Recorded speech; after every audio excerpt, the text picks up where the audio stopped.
আসসালামু আলাইকুম। এখন শুনবেন সংবাদ শিরোনাম।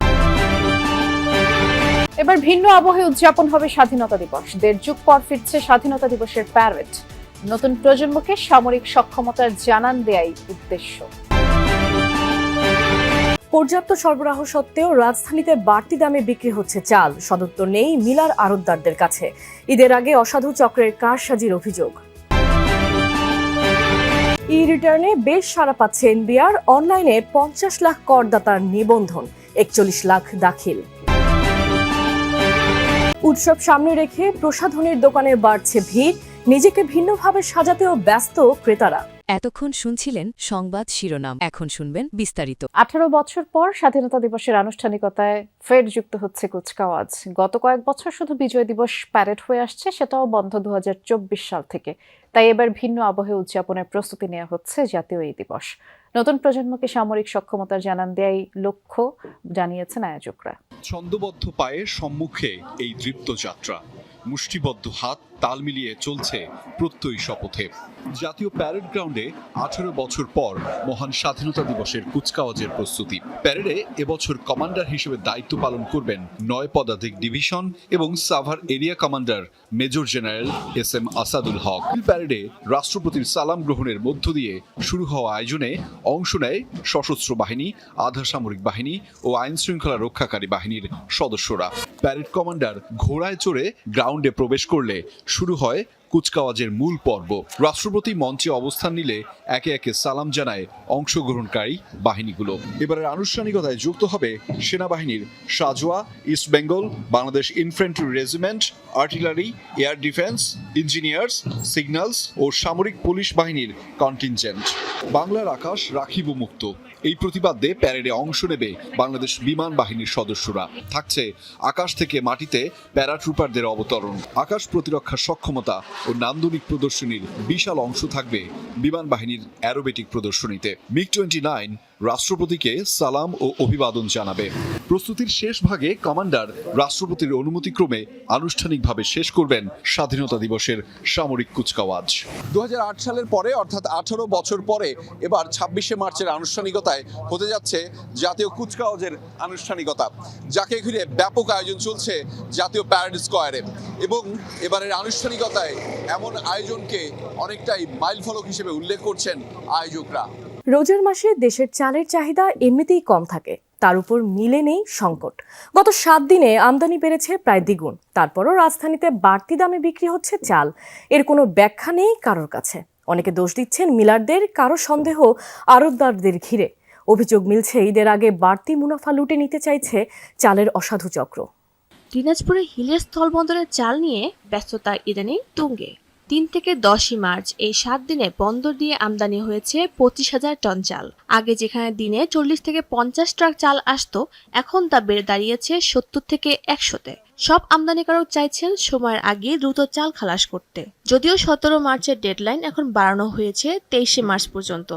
যখন শুনছে যে ১০ তারিখে বন্ধ হয়ে যাবে, তখন দেখা গেছে যে ৮ তারিখ থেকে চাল ২-৩ টাকা কেজি কিন্তু দাম বাড়ছে। প্রক্ষান্তরে দেখা গেছে যে যখন ১১ তারিখে একটু আবার নোটিশ দিয়েছে যে ১ মাস মানে বিদিন টাইম বাইরে দিছে, তখন থেকে দেখা গেছে বাজারটা আবার স্বাভাবিক হয়ে গেছে। যদিও সীমান্তে ট্রাকের এই দীর্ঘ সারির প্রভাব নেই রাজধানীর বাজারে। সপ্তাহের ব্যবধানে এখানে দাম না কমে উল্টো বেড়েছে।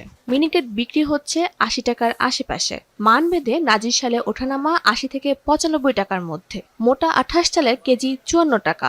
অথচ ৭ দিন আগেও এসব চালের দাম ছিল অন্তত ৫ থেকে ৮ টাকা কম। মহিলাদের ভাষ্য হলো যে কি এটা এক্সপোর্ট হইতেছে, বর্তমান বাজারে চাল কম আছে, আর ছোট ছোট মিলের কাছে চাল নাই, যাদের কাছে আছে সীমিত পরিমাণ আছে। দেশে পর্যাপ্ত পরিমাণ ধান চাউল আছে, বাড়ার কোনো প্রশ্ন উঠে না, কোনো যুক্তি আসে না। বড় বড় কোম্পানি এবং বড় বড় মিলার এদের কারণে বাজারটা বাজে, এরা সিন্ডিকেট করে যেভাবে মন চায় এভাবে বাড়ায় দেয়। বাজার মনিটরিংটা একটু যাতে জোরদার করা হয়, যাতে মানুষের দুঃখ কষ্টটা কমে। ব্যবসায়ীরা সিন্ডিকেট করে বাড়াচ্ছে, এখানে তো সরকার চাইলে কিছু একটা করতে পারে। খুচরা ব্যবসায়ীদের এসব অভিযোগের দায় অবশ্য নিচ্ছেন না মিলাররা। দাবি, বাজারে চালের কোনো সংকট নেই, মিলের গুদামে মজুদ পর্যাপ্ত আর সরবরাহ স্বাভাবিক। তার মানে রাজধানী সহ বড় শহরে অহেতুক চালের দাম বাড়াচ্ছে সেখানকার আড়তদাররা। স্বাভাবিকগত কারণে আমাদের কুষ্টিয়ার চালের মোকামে এখনো কোনো চালের দাম বাড়ে নাই, এবং আমি আশা করি যে আগামী 1 মাস চালের দাম বাড়বে না বলে আমরা আশা প্রকাশ করি। কোনো আড়তদাররা যদি চালের দাম বাড়িয়ে থাকে এটা দায়ভার তাদের। সরকারের এটার উপর নজরদারি রাখতে হবে। দেশে বোরো মৌসুমে আবাদ শুরু হয়েছে গেল ডিসেম্বর থেকে। এই ধান বাজারে আসবে এপ্রিলের শেষে। জরিমানা ছাড়া আয়কর রিটার্ন দাখিলের সময় শেষ হচ্ছে 31 মার্চ। তবে ব্যক্তি করদাতারা লিখিত আবেদন করলে সংশ্লিষ্ট কর কমিশনার রিটার্ন দাখিলের জন্য অতিরিক্ত 90 দিন সময় বাড়াতে পারেন। সময় বৃদ্ধির আবেদন মঞ্জুর হলে বর্ধিত সময়ের মধ্যে জরিমানা বা অতিরিক্ত কর প্রদান ছাড়াই রিটার্ন দাখিল করা যাবে। রিটার্ন দাখিলের জন্য সময় বৃদ্ধির আবেদন এবং অতিরিক্ত সময় অনুমোদনের কাজটি সহজ করতে অনলাইন সিস্টেম চালু করা হয়েছে। স্বাভাবিক নিয়ম অনুযায়ী আয়কর রিটার্ন জমা দেওয়ার শেষ দিন 30 নভেম্বর হলেও গুরুত্ব বিবেচনায় দফায় দফায় সময় বাড়িয়েছে এনবিআর। অনলাইন রিটার্ন দাখিলের সাথে করদাতাদের খাপ খাইয়ে নিতে এই অতিরিক্ত সময় প্রদান করা হয়। চলতি কর বর্ষে কিছু ব্যতিক্রম ছাড়া সকল ব্যক্তি শ্রেণীর করদাতার অনলাইনে রিটার্ন দাখিল এখন বাধ্যতামূলক। এনবিআর বলছে ই রিটার্ন সিস্টেমে প্রায় 50 লাখ নিবন্ধন হয়েছে, পাশাপাশি 41 লাখ রিটার্ন দাখিল করেছেন। সাজগোজ ছাড়া ঈদের নারীর আসে না পরিপূর্ণতা, তাই পোশাকের পাশাপাশি প্রসাধনী সামগ্রীর গুরুত্ব কম নয়। উৎসব সামনে রেখে সৌন্দর্যবর্ধক সামগ্রীর দোকানগুলোতেও ক্রেতাদের ভিড়।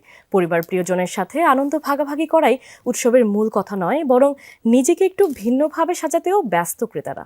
রাজধানীর শপিং মল আর মার্কেটের প্রসাধনীর দোকানগুলো জমজমাট। Lipstick, foundation, eyeshadow, blush, nail polish থেকে শুরু করে বিভিন্ন ব্র্যান্ডের পারফিউম, বেড়েছে সবকিছুর চাহিদা। নতুন পোশাকের সাথে মানানসই প্রসাধনী কিনতে ভিড় করছেন তরুণী ও নারীরা। ক্রেতারা বলছেন ঈদের দিন নিজেকে ভিন্ন রূপে সাজাতে এই কেনাকাটা। তাই পোশাকের পাশাপাশি মেকআপ ও স্কিন কেয়ার পণ্যও কিনছেন তারা। আমার স্কিন একটু সেনসিটিভ, তো তাই সিম্পলের প্রোডাক্টগুলো বেশি আমার ইউজ করা হয়। ব্লাশ অন এবং মাস্কারা দেখছিলাম, তো আমি অলরেডি চুজ করে ফেলছি, এখন মাস্কারা চুজ করছি। মেকআপ প্রোডাক্টস অনেক আহামরি ইউজ করা হয় ওরকম না, মানে বেসিকগুলা, জাস্ট বেসিক রেগুলার যেগুলো ইউজ করি ওগুলার। শুধু নারীরা নন, পুরুষ ক্রেতারাও কিনছেন পারফিউম, বডি স্প্রে বা গ্রুমিং পণ্য। উৎসবে পরিপাটি ও ফ্রেশ থাকতে বেড়েছে এসব পণ্যের চাহিদাও। ছেলেদের চলে আপনার শ্যাম্পু চলে, বডি স্প্রেটা খুব বেশি, আর কিছু সাবান, পারফিউম এগুলা দেখবো।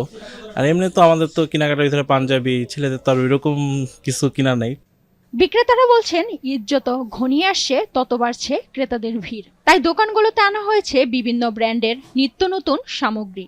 ঈদ উপলক্ষে আমাদের ক্লিনজার, ময়শ্চারাইজার এবং সানস্ক্রিনগুলো সেল হচ্ছে। মেকআপ বেস যেমন ফাউন্ডেশন, ফেস পাউডার, লিপস্টিক, মানে এভরিথিং। পাশাপাশি স্কিন কেয়ার, হেয়ার কেয়ারও তেমন যাচ্ছে। আমাদের মেকআপ আইটেম যা যা আছে আমাদের স্টোরে সবকিছুই মানে মোটামুটি খুবই একটা মানে ভালো রিভিউ আছে, ভালো চলে আলহামদুলিল্লাহ। গত ঈদের চেয়ে এবার বেচা বিক্রি অনেক কম।